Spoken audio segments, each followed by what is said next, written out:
Hello ಗೆಳೆಯರೆ, welcome to S S ಪಿಚಿನ್ Kannada channel. ಈ ಒಂದು ವಿಡಿಯೋದಲ್ಲಿ ವಿಶ್ವ ಯೋಗ ದಿನದ ಪ್ರಬಂಧ ನೋಡ್ತಾ ಇದ್ವಿ. 2026 ವಿಶ್ವ ಯೋಗ ದಿನದ ಪ್ರಬಂಧ ನೋಡ್ತಾ ಇದ್ವಿ. ಇದರಲ್ಲಿ ನಾವು ಪೀಠಿಕೆ, ವಿವರಣೆ, ಉಪಸಂಹಾರ ನೋಡ್ತಾ ಇದ್ದೀವಿ. ಈ ರೀತಿಯ ಬರೆದಾಗ ನಿಮಗೆ ಫುಲ್ ಮಾರ್ಕ್ಸ್ ಬರಲಿಕ್ಕೆ ಸಾಧ್ಯ. ಆ ರೀತಿ ನೋಡ್ಲಿಕ್ಕೂ ಚೆನ್ನಾಗಿರುತ್ತೆ. Okay right. ಇಲ್ಲಿ ಪೀಠಿಕೆ ನೀವು ಪ್ರಾರಂಭ ಮಾಡ್ತೋಣವಾ.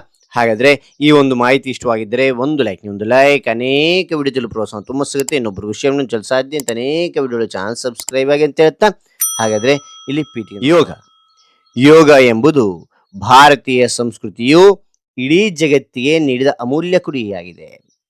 ಸಂಸ್ಕೃತದ ಯುಸ್ ಎಂಬ ಧಾತುವಿನಿಂದ ಬಂದ ಈ ಪದಕ್ಕೆ ಒಂದಾಗುವುದು ಎಂಬ ಅರ್ಥವಿದೆ.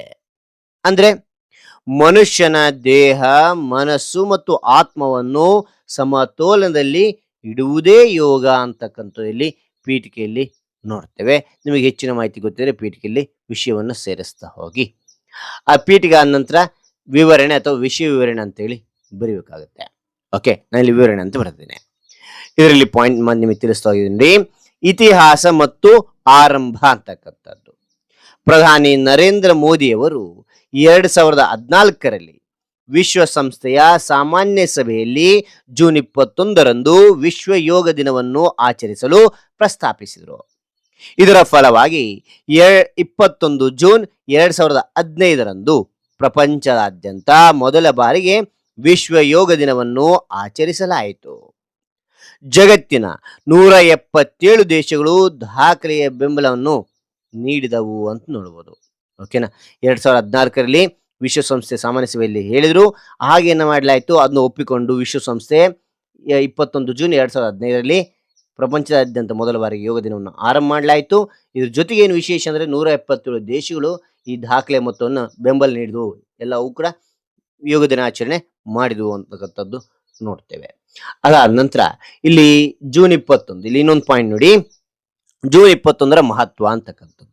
ಜೂನ್ 21ರ ದಿನಾಂಕಕ್ಕೆ ಭೌಗೋಳಿಕ ಮತ್ತು ಆಧ್ಯಾತ್ಮಿಕ ವಿಶೇಷತೆ ಇದೆ. ಈ ದಿನವು ಉತ್ತರ ಗೋಳಾರ್ಧದಲ್ಲಿ ವರ್ಷದ ಅತ್ಯಂತ ದೀರ್ಘವಾದ ದಿನವಾಗಿದೆ. ಈ ದಿನ ಭೂಮಿಯ ಮೇಲೆ ಸೂರ್ಯನ ಬೆಳಕು ದೀರ್ಘಕಾಲ ಇರುತ್ತದೆ. ಭಾರತೀಯ ಪರಂಪರೆಯಲ್ಲಿ ಈ ಅವಧಿಯನ್ನು ಆಧ್ಯಾತ್ಮಿಕ ಪರಿವರ್ತನೆಗೆ ಪ್ರಶಸ್ತವಾದ ಕಾಲವೆಂದು ಪರಿಗಣಿಸಲಾಗುತ್ತದೆ ಅಂತಕ್ಕಂಥದ್ದು ನೋಡ್ಬೋದು. ರೈಟ್. ಅದಾದ ನಂತರ ಇಲ್ಲಿ ನೋಡಿ, ಯೋಗದ ಪ್ರಯೋಜನಗಳು ಅಂತಕ್ಕಂಥದ್ದು. ಓಕೆ, ಏನಿದೆ ಪ್ರಯೋಜನಗಳು ಅಂತ ನೋಡಿದ್ರೆ, ಯೋಗವು ದೇಹದ ರೋಗ ನಿರೋಧಕ ಶಕ್ತಿಯನ್ನು ಹೆಚ್ಚಿಸುತ್ತದೆ ಮತ್ತು ರಕ್ತ ಪರಿಚಲನೆಯನ್ನು ಸುಧಾರಿಸುತ್ತದೆ. ನಿಯಮಿತ ಯೋಗಾಭ್ಯಾಸದಿಂದ ವಿದ್ಯಾರ್ಥಿಗಳಲ್ಲಿ ಜ್ಞಾಪಕ ಶಕ್ತಿ, ಬುದ್ಧಿಮತ್ತೆ ಮತ್ತು ಏಕಾಗ್ರತೆ ಹೆಚ್ಚುತ್ತದೆ ಅಂತಕ್ಕಂಥದ್ದು. ಇಲ್ಲಿ ಇನ್ನು ಹೆಚ್ಚಿನ ಒಂದು ಪ್ರಯೋಜನಗಳಿದ್ರೆ ಅದನ್ನು ಕೂಡ ಬರಿತಾ ಹೋಗಿ, ಇನ್ನು ನೋಡ್ಲಿಕ್ಕೆ ದೊಡ್ಡ ಪಾಯಿಂಟ್ಗಳು ಕಾಣ್ತವೆ. ಓಕೆ, ಆ ನಂತರ ಕೊನೆ ಪಾಯಿಂಟು 2026ರ ವಿಶ್ವ ಯೋಗ ದಿನದ ಘೋಷವಾಕ್ಯ, ನಾವು ಇಂಗ್ಲಿಷ್ನಲ್ಲಿ ಥೀಮ್ ಅಂತ ಕರಿತೇವೆ. ಏನಾಗಿದೆ ನೋಡಿದ್ರೆ, ಆರೋಗ್ಯಕರ ವಯಸ್ಸಾಗುವಿಕೆಗಾಗಿ ಯೋಗ. ವಯಸ್ಸಾಗುವುದು ಕೇವಲ ದೌರ್ಬಲ್ಯವಲ್ಲ. ವಯಸ್ಸಾದ ಮೇಲೂ ಪ್ರತಿಯೊಬ್ಬರು ದೈಹಿಕವಾಗಿ ಚುರುಕಾಗಿ, ಮಾನಸಿಕವಾಗಿ ಪ್ರಶಾಂತವಾಗಿ, ಸ್ವಾವಲಂಬಿಯಾಗಿ ಗೌರವಯುತ ಜೀವನ ನಡೆಸಲು ಯೋಗವು ಅತ್ಯಂತ ಉಪಯುಕ್ತವಾಗಿದೆ ಅಂತಕ್ಕಂಥದ್ದು ಇಲ್ಲಿ ನೋಡ್ಬೋದು. ಓಕೆನಾ. ರೈಟ್. ಹಾಗಾದ್ರೆ ಕೊನೆಗೆ ನಾವು ಉಪಸಂಹಾರ ನೋಡ್ತೇವೆ.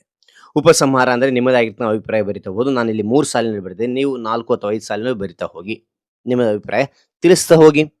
ಓಕೆ, ಇಂದಿನ ಆಧುನಿಕ ಯುಗದಲ್ಲಿ ಯೋಗವು ಇಡೀ ಜಗತ್ತಿಗೆ ಭಾರತ ನೀಡಿದ ಅತ್ಯಮೂಲ್ಯ ಕೊಡುಗೆಯಾಗಿದೆ ಅಂತಕ್ಕಂಥ ನೋಡ್ಬೋದು.